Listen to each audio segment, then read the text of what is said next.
He set a trap for his maid, but her honest reaction broke him. The house was quiet in a way that felt heavy, not peaceful. Every corner of it held secrets, and one of them was about to be tested. He thought he was about to expose a lie. Instead, he would expose his own heart. Sometimes, the smallest moment of honesty can shatter years of suspicion. And sometimes, kindness shows up when we least expect it, soft, unguarded, and powerful enough to change a life forever. Before we begin, if you enjoy emotional stories that remind us of the power of kindness, please subscribe, like this video, and share your thoughts in the comments. This is Kindness Story Hub, where simple human moments leave the deepest impact. Jonathan Reed was a successful man by every public measure. In his early 40s, he owned a thriving construction company, lived in a large suburban home in Ohio, and drove a car most people only dreamed about. From the outside, his life looked stable and impressive, but inside, Jonathan was restless. Ever since his divorce 3 years earlier, something inside him had hardened. His wife had left after he discovered she'd been quietly draining money from their joint accounts. The betrayal cut deep, and it changed the way he saw people, especially those who worked for him. So when Maria came into his life as a housemaid, Jonathan didn't trust her. Not fully. Maria was in her late 30s, a single mother who cleaned his home 5 days a week. She was quiet, respectful, and always on time. She never complained, never asked for favors, and always did her job with care. That, oddly enough, made Jonathan uneasy. He'd grown used to people wanting something from him. Attention. Money. Sympathy. Maria wanted none of it. She simply worked, smiled gently, and went home. Over time, a thought began to creep into Jonathan's mind. No one is that honest, he told himself. Everyone has a breaking point. The idea of a test formed slowly, almost casually, like a seed planted by his past wounds. At first, he dismissed it. But the thought kept returning, especially on lonely nights when the house felt too big and too empty. One Friday afternoon, Jonathan acted on that thought. Before Maria arrived, he placed a thick envelope on the kitchen counter. Inside were several $100 bills, more than Maria earned in a week. He left it slightly open, clearly visible. Then, to make it more convincing, he left a small handwritten note beside it that read, * for the contractor. Don't forget. * Jonathan told himself it wasn't cruel. He called it being careful. He needed to know who he was letting into his home. When Maria arrived, she greeted him as always, her voice soft. "Good afternoon, Mr. Reed." Jonathan nodded and pretended to be distracted by his phone. He watched from the corner of his eye as she began cleaning the kitchen. She wiped the counters, moved the fruit bowl, and then froze. Her eyes fell on the envelope. Jonathan's heart began to pound. This was it. Maria stared at the envelope for a long moment. Then she carefully closed it and slid it further onto the counter, away from the edge. She looked around, as if checking whether Jonathan was nearby. She picked up the note and read it twice. Jonathan held his breath. Maria sighed quietly, the kind of sigh that comes from a tired soul.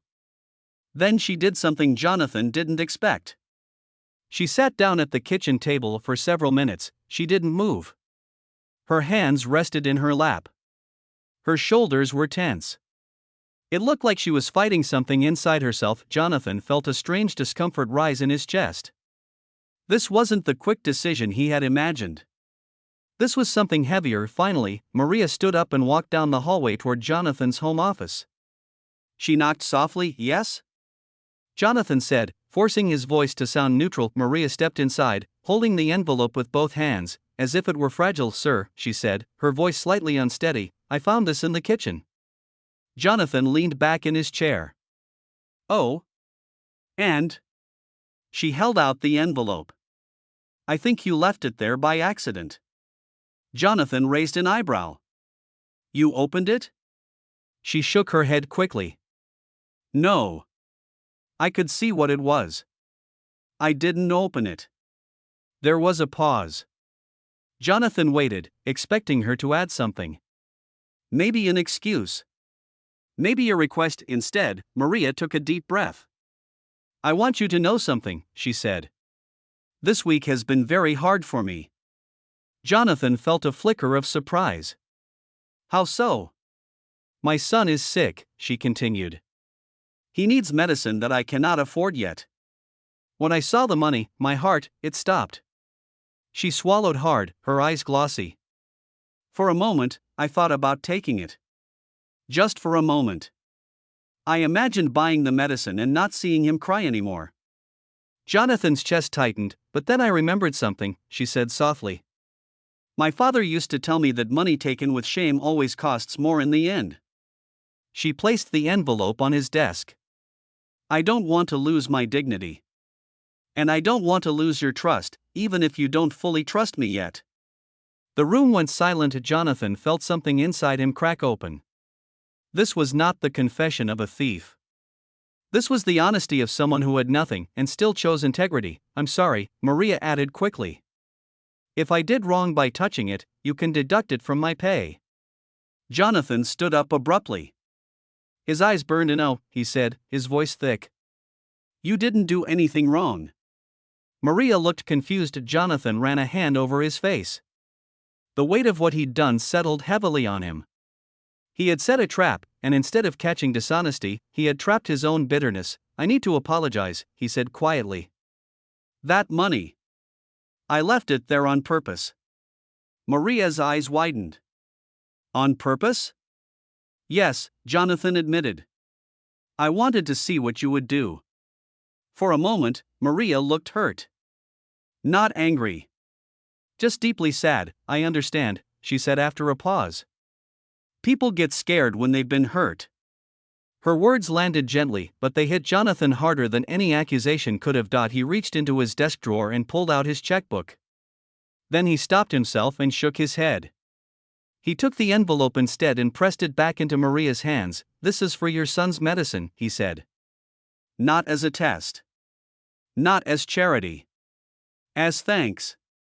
Maria's hands trembled.